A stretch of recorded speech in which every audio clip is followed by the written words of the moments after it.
present some culinary uses and recipe ideas. Okay, so why grow herbs? Well, one of the biggest reasons to grow herbs, we think, is because they taste amazing and they elevate your dishes and your cooking, and they can really not add flavor and aroma and color.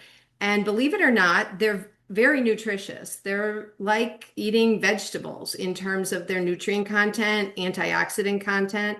So they have a lot of nutritional and culinary um, advantages, but growing your own is nice because it's convenient. Sue and I both harvest a lot of herbs in the over the summertime, which we preserve some, so it gives us herbs all year round. A lot less expensive than going to the grocery store and buying them when you need them. And then we'll talk a little bit about how easy they are to use in recipes. A lot of questions that we get is usually, I don't know what to do with them. I grow them, but I'm not really sure what to do with them. But there's a lot of versatility and you can experiment. And there's lots of ways to try putting herbs into your cooking and your beverages.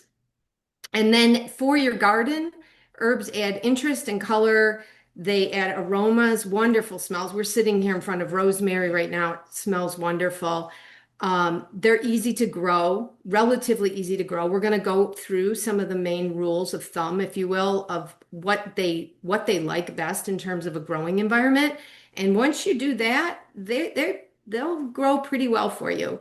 And then in the garden, they also help repel insects. And so they're great for a container garden on a deck. They'll help repel some mosquitoes and some insects because of all of their aromas. Okay.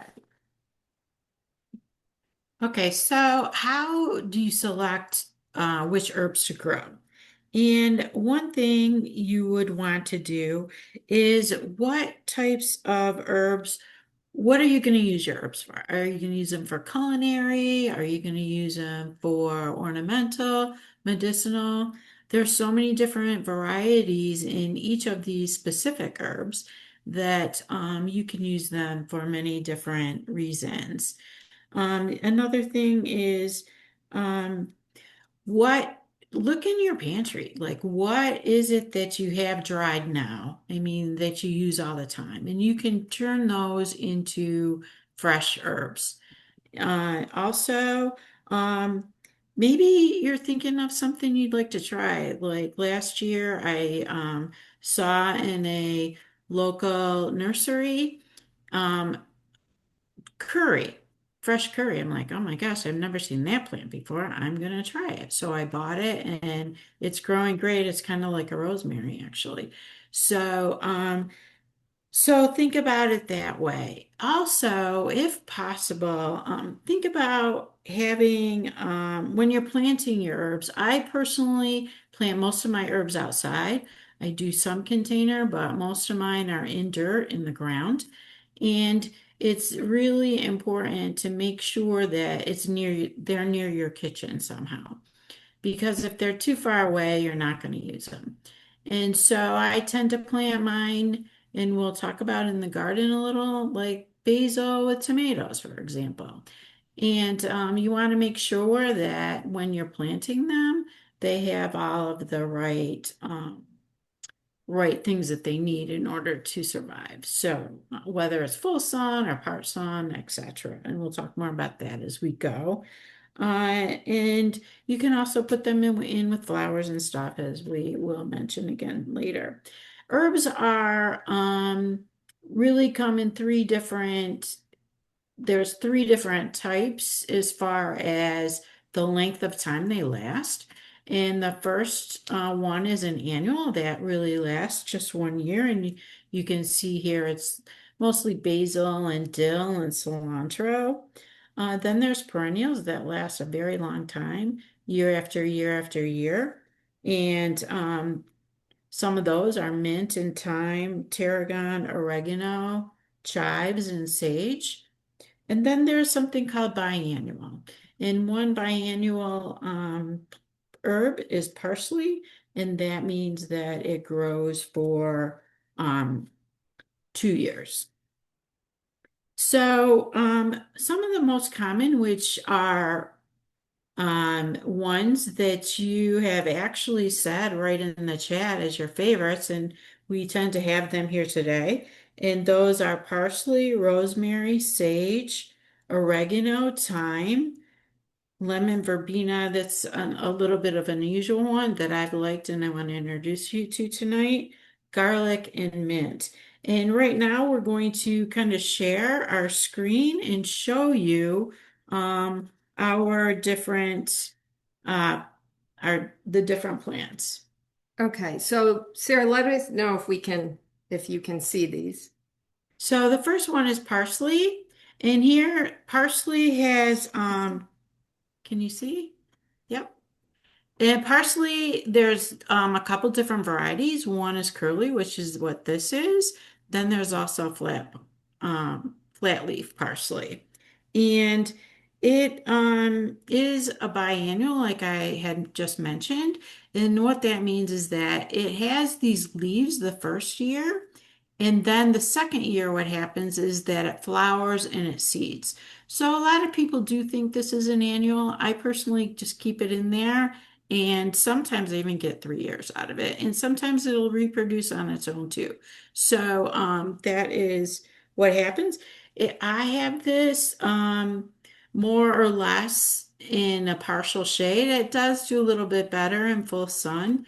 And it doesn't like to be mixed in with mint because that's where I've had it and it tends to die off pretty quickly.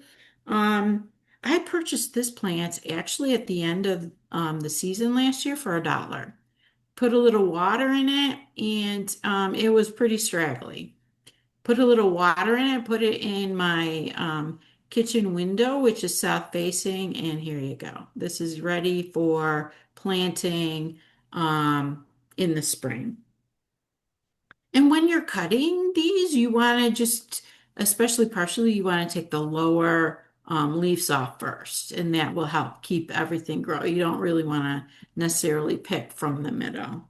And when you're, um, if you want to harvest these overnight, then maybe you can air dry these, or I personally like to just throw these in plastic bag and throw them in the freezer, and they work really well when you take them out during the winter.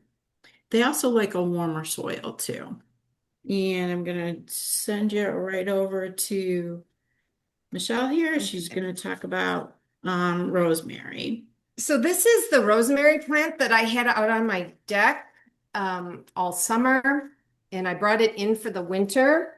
Rosemary is a Mediterranean native, so it likes full sun, and it, like most, you'll hear us say this numerous times, herbs really like well draining soil. So Sue will talk a little bit later about the soil, but they like a well draining soil. She'll show you a pot. You always want to make sure you have drainage holes if you're using a container.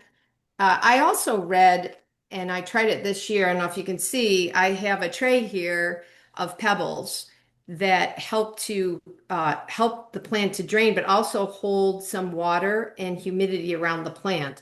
Because although this is a perennial and it will, in the real cold weather in a container, I bring it in over the winter because it will probably not survive if I leave it out.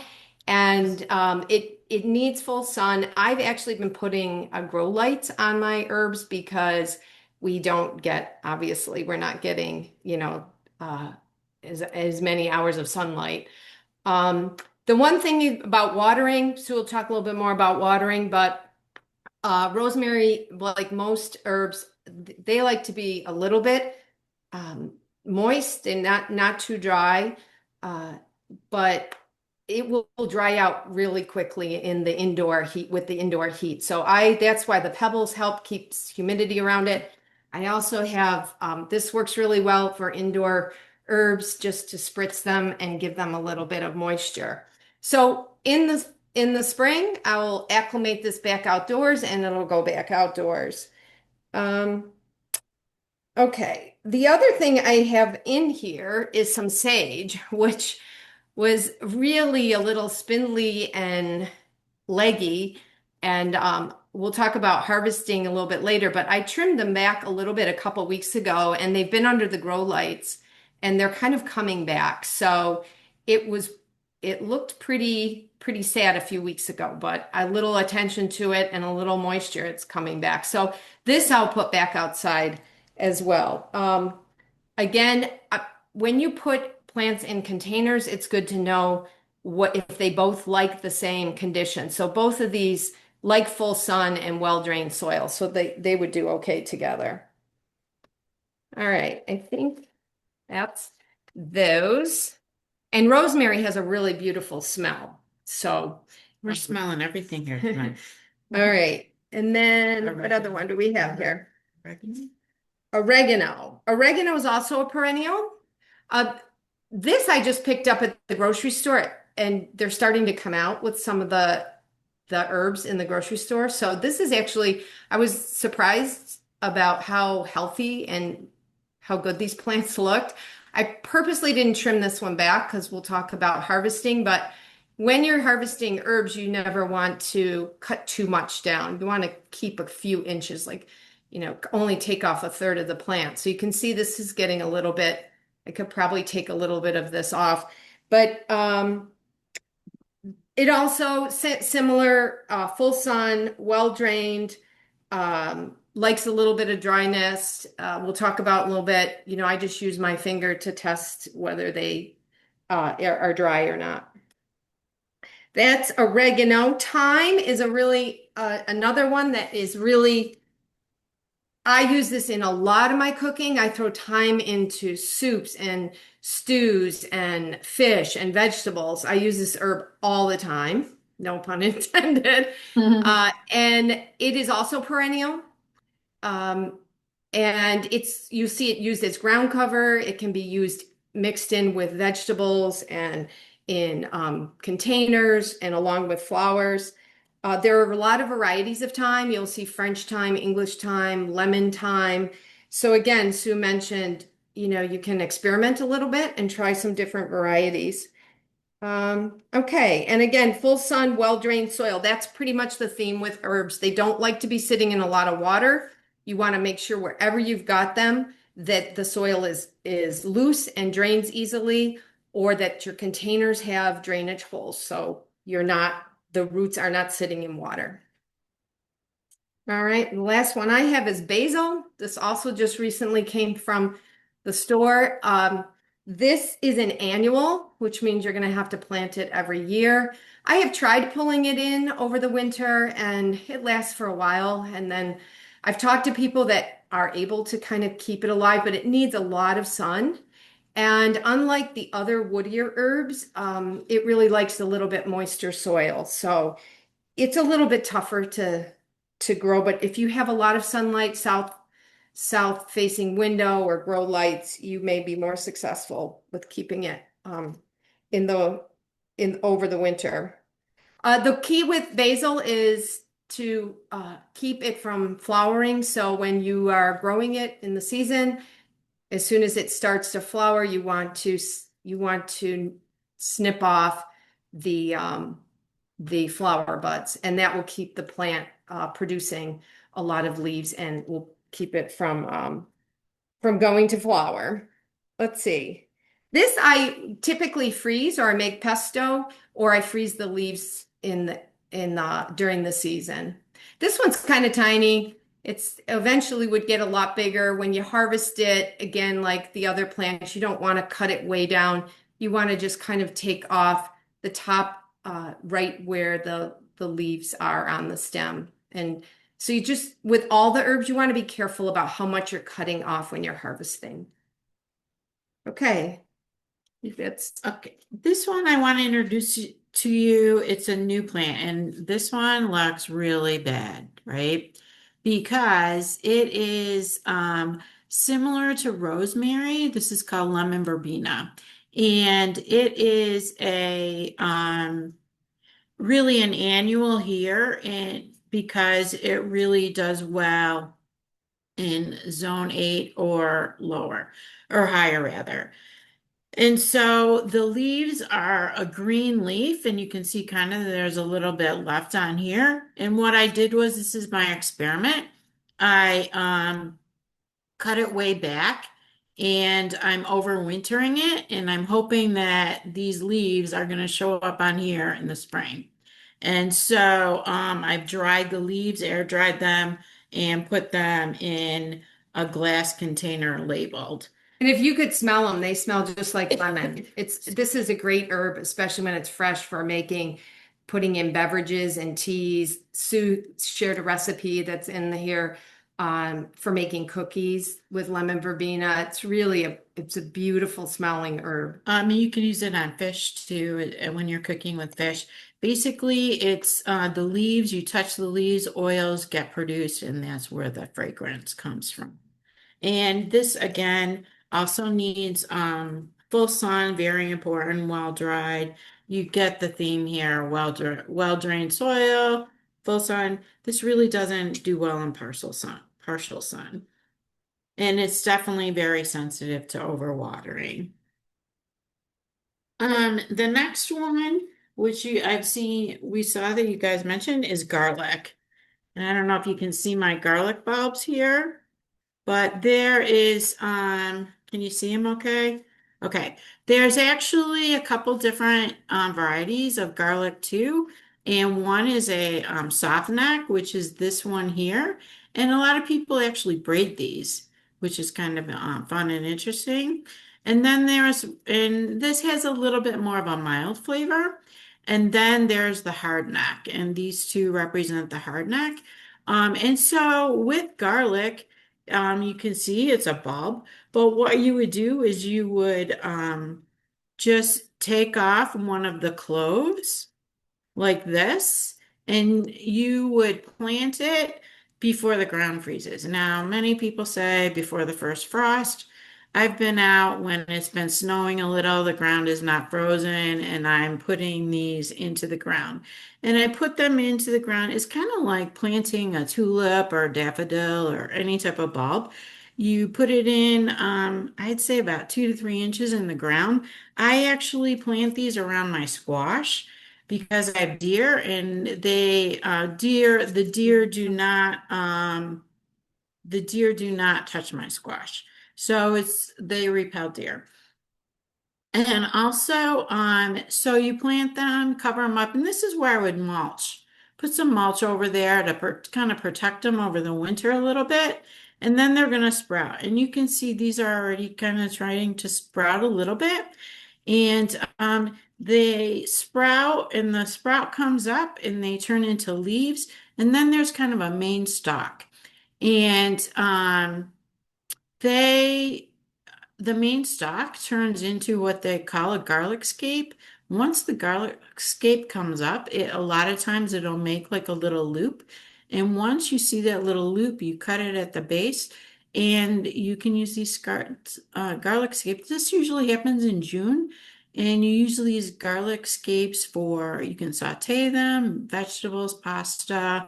Um, I use them in a dip too sometimes with lemon and cream cheese, and it really tastes really good. And it's just that little garlic flavor. And then in July, the garlic scapes or the leaves start to wilt, and they'll turn a little brown. And that is when they're ready, and you pull them up, and you let them dry for a couple weeks. Really kind of important, which I don't do a super great job at, is keeping them in like a dark space so that they don't tend to sprout. And I will still use these even though they're sprouting. They're perfectly fine. They taste the same, and they're still good. And usually they'll keep for about 6 to 8 months or so. And then mint. Mint is my nemesis right now. And this is like the mint leaves. Everybody's familiar. These come in a multiple variety too. There's spearmint, which increases your energy. There's peppermint, which you would maybe drink at night to help you fall asleep. It uh, helps you sleep.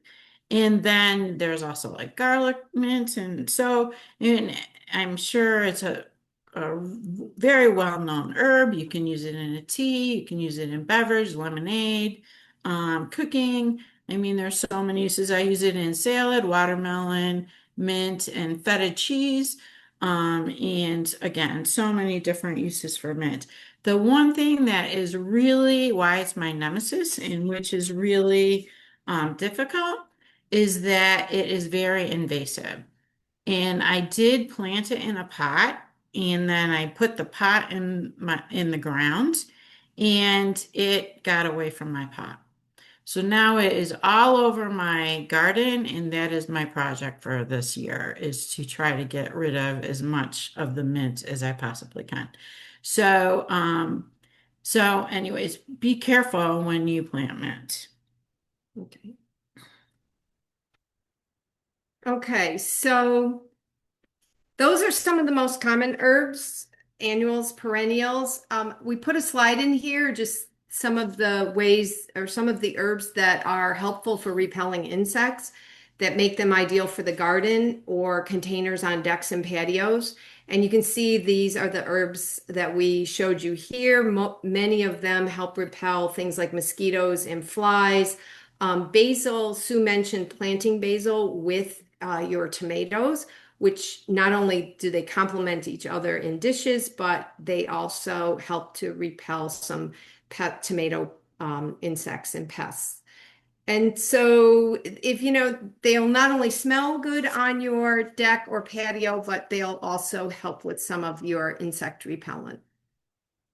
So going on here, I'm gonna leave this on so you can take a look, and then we're gonna switch over and show you some examples of what your container would look like if you want to do a container garden, and what types of soil you want to look at.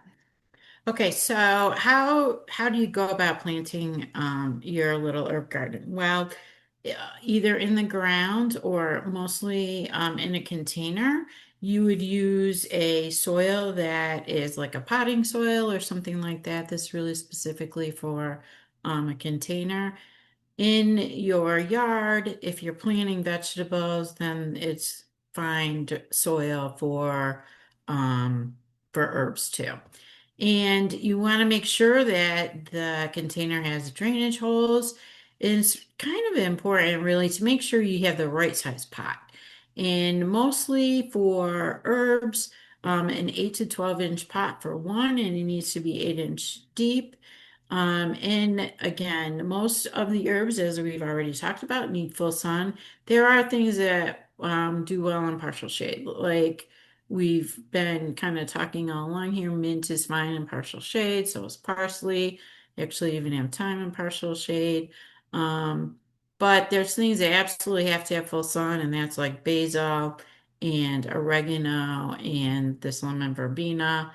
Or, and so those are the things that they do well indoors in the south facing window, as I mentioned with the parsley. Rotate the plants.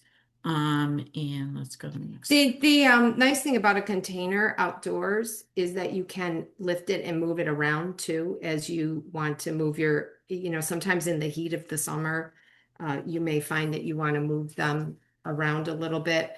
So a container makes that a little bit easier to do. Also, like most new plants will have tags on them. And so make sure you look at those tags and see what their water needs are, see what their light needs are, see how big they grow. The tags on all plants are just super important.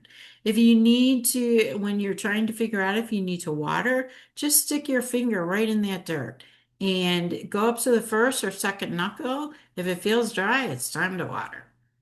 Clay pots definitely tend to dry out a little bit faster than plastic ones, but on the other hand, black plastic pots tend to bake the soil too. So you just kind of have to really kind of pay attention to that.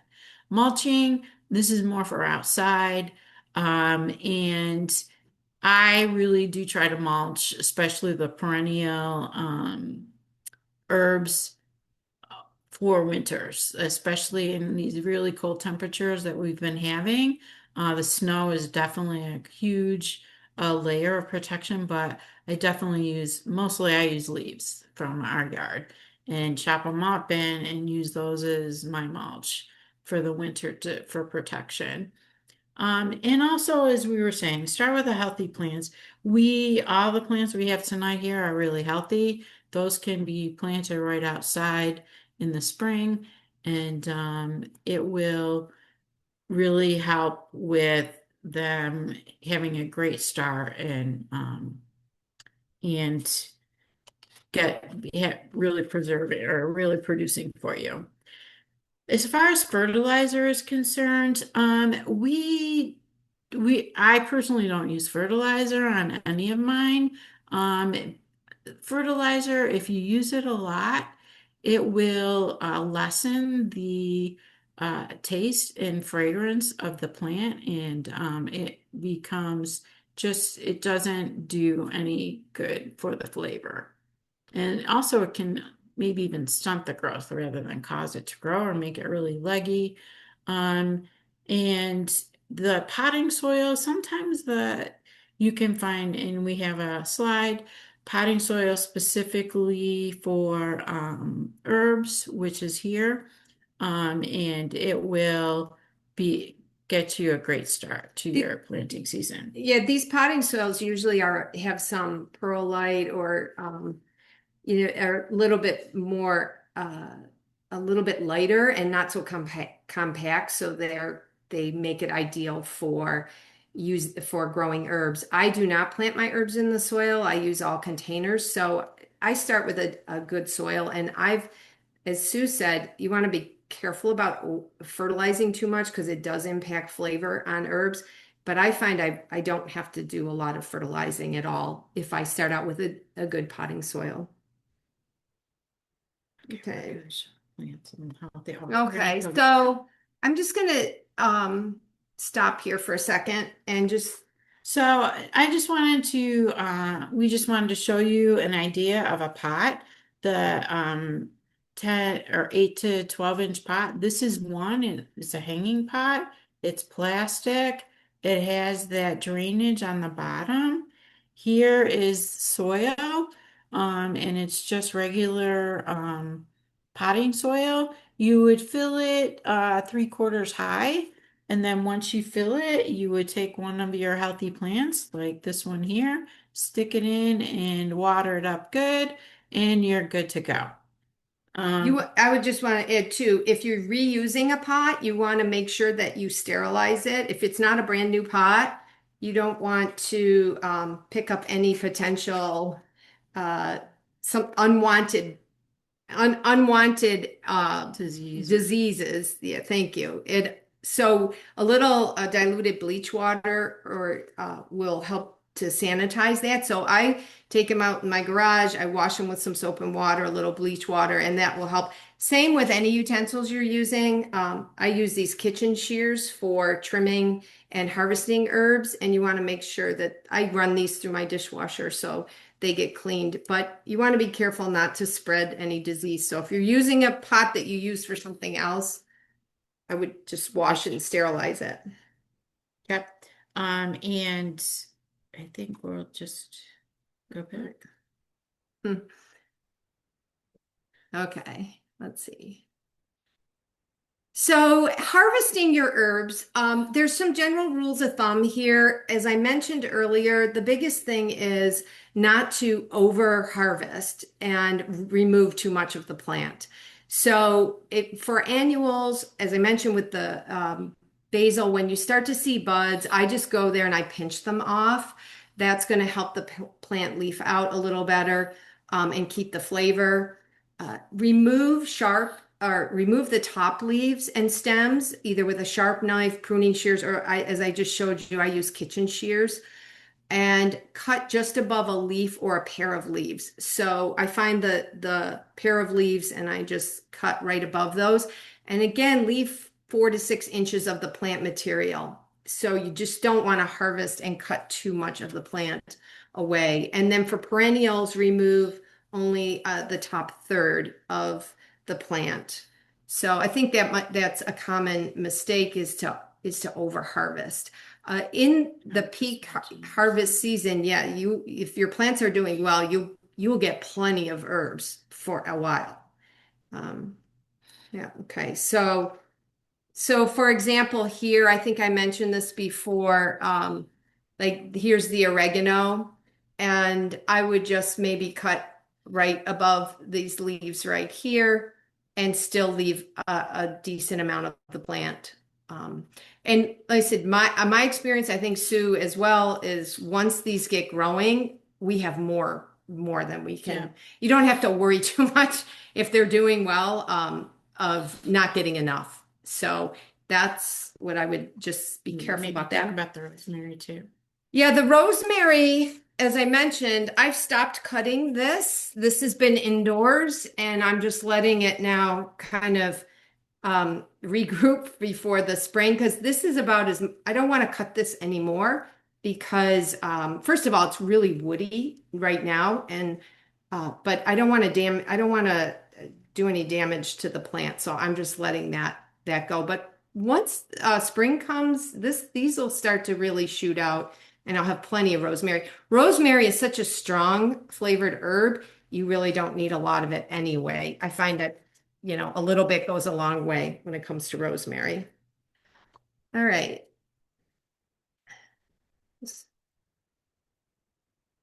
So let's see. How to harvest. Basically, what we do is store and after harvesting, store them.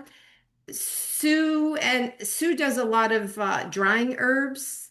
I've done them in the oven. Some of them I'll do in a very low temperature oven, but you can also just dry them on a cookie sheet or a drying rack, set them out in a well ventilated, warm area, and make sure they're out of reach of pets and children. And then once they're thoroughly dried, you want to make sure they're thoroughly dried. We save I save glass containers and we store them in a glass jar, just label them and they will keep fine.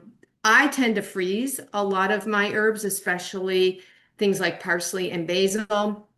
And Sue mentioned before that you can just freeze them directly in plastic bags. I squeeze all the air out of them and freeze them. That works really well. You can just pull some out to throw in a soup or stew.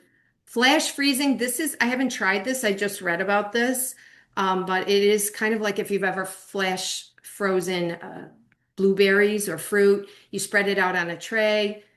So like sage leaves, for example, freeze it. And then once they're frozen, you can place them in an airtight container and then return them to the freezer. So you kind of have individually quick frozen herbs. Pesto is a great way to preserve fresh herbs, especially like basil. Mix, process them, chop them up, mix them with oil, and then freeze them in ice cube trays. Then you can just pop them out and put them into pasta dishes or, again, soups or stews. So those are some of the most common ways that we try to keep our herbs. I also save seeds like dill seeds and collect up seeds that I use those as well. Okay, so fresh herbs. So let's just talk. We're going to kind of use our last few minutes here to talk about how to use some of your herbs. Um, they can be used in we're going to show you 3 recipes that include desserts.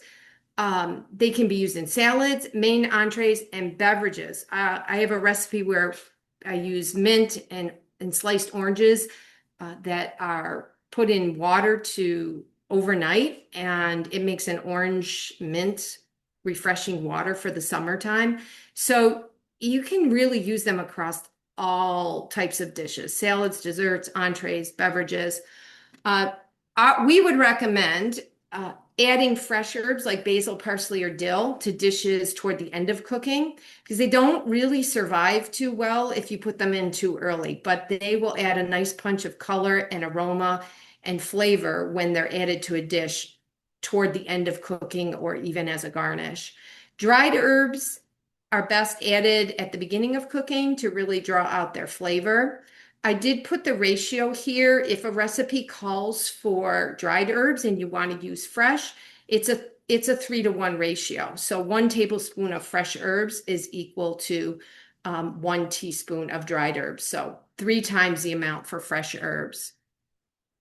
And so we're going to move on to basically what are some herbs and how they're used with companions. And here we have kind of a list.